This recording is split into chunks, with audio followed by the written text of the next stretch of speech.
Thank you all for coming out tonight. So my name is Bill Pozzobon, and what I'd like to share with you before we get into the guys' program is how I came to this work. So when I was a kid, when I was 10 years old, the sister closest to me, who was 16 years old, was murdered. Now, the reason I stay in this work isn't because of the past. It's because of what I get to do every day. Every day I get to go into a room full of young men, these amazing young guys. So now I'd like to take you into the work itself. The three main topics that we deal with are all guys, assertiveness, and consent and/or making the moves. So the first issue, all guys. What we're really talking about here is what we call the code of being a man. We go through and ask them to brainstorm. What are some good things about being a guy? The reason why we look for good things about being a guy is because we don't need to look for the bad things. Turn on a TV, watch the news. You don't have to go too far to find out how some guys in the world are taking what they've got and putting it into action in some pretty negative ways. So we don't need to reinforce that. What I want to do is I want to see what's good about who you are. And then we talk about who our influences are and what we're expected to be, what we're not expected to be. Now, what are these things? Well, we call this the code. You can think about it like a box. And this baby boy is born, and he's immediately put into a box. Color of his blanket. And as he gets older, the toys that he has. And all this history of what men are supposed to be through his family, through his society, through culture. So what are we after in this definition of code? Well, what we're after is the power of choice. Now, this is not an easy task. It's not an easy task to go, yeah, even though there's stuff in here I despise about what I'm being offered, it's familiar, and it's reinforced consistently throughout the culture that I participate in. To go from there to there, there's punishments, verbal punishment. The language can be so powerful, so potently dangerous to their sense of self that you will see, and I'm sure you have, young men leaping at behavior that they know is catastrophically damaging. There's also physical damage. I mean, I don't have to go into a big dialogue about what being physically beat up is. But one of the most potent and dangerous, I think, punishments that we level at each other isn't physical or verbal. It's emotional. Oh, you want to do that thing that you want to do. It's not the same as us. And words didn't stop you. And physical didn't stop you. You don't exist. But what are the positives? Like, what's the positive about stepping away from this codified behavior? What's the positive? Well, what we try to tell guys is there's huge positives. One of the biggest positives is at the end and beginning of every day, you get to look in the mirror and say, that's the guy that chose who he was.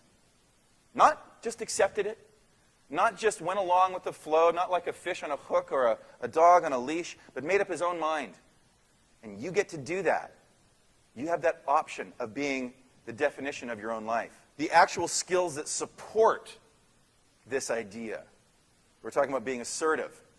Now, I'm going to refer to this board a little bit, because there's some things that don't quite work between the guys and the girls program. So the first part, fear child. That's language that makes sense on both sides, right? Someone's feeling fear, that child body language, that makes sense. But you can't call a guy a bitch and have it mean the same thing. It doesn't work. So what we do is we call that our fighter side. Right? Pretty simple. And the last side, wise woman. Again, you can't really call a guy a wise guy and have it mean the same thing. So we call that our solid guy. And what I'd like to do with you right now is, rather than just explain it, I'd like to show you one of the role plays that we do. So, Reza, and you've never seen the program before? I have not, no. Okay, awesome. So what you and I are going to do is we're going to be two 15-year-old guys. Okay. About grade 10. Now what's going to happen is we're going to start with the fighter. Okay. Yo. Yo, buddy. What's going on? You need to stop kicking my chair, dude. You know, or what? Dude, your head's in the way. Move your chair, buddy. You need to stop doing that. I'm only going to ask you one more time, my dude. Oh, you're only going to ask me one more time? Yeah. Yeah, how are you gonna ask me one more time with my foot in your mouth? Oh, you want to go there? You want to do that? You want to play games? You want to do something about this? Oh, you want to play games? Yeah, I do, buddy. Yeah, okay. So let's try this again. Sure. This time, what I want you to try is this. Put away the fighter for right now. I want you to show me what a guy who feels fear in this moment might react like. Yes, sir. Okay. All right. Awesome.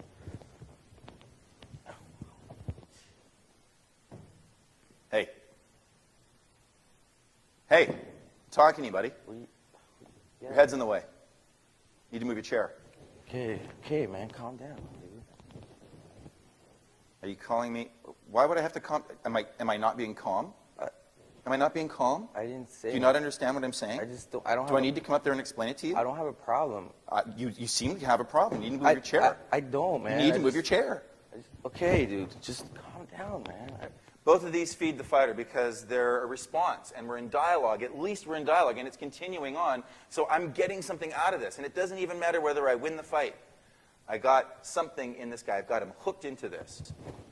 So neither one of these is really settling this. So what I'd like to do, rather than me show you the idea about being solid, I'm just going to coach you through it, if that's cool with you. Sounds good. I said move your chair. I don't know if you quite heard me. Maybe you're not quite too smart. I need you to stop raising your voice and stop kicking my chair.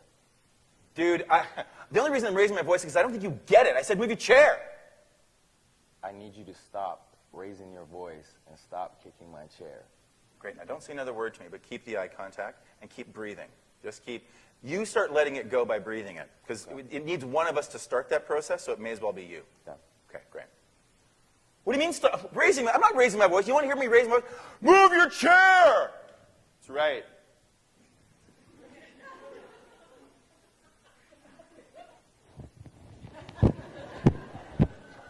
Awesome. Give him a round of applause.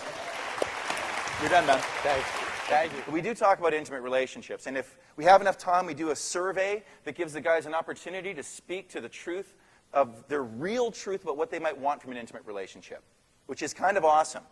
Because the common belief is that guys are just going to go sex and sex and sex and more sex. And verbally, they do. Verbally, they'll go there a lot.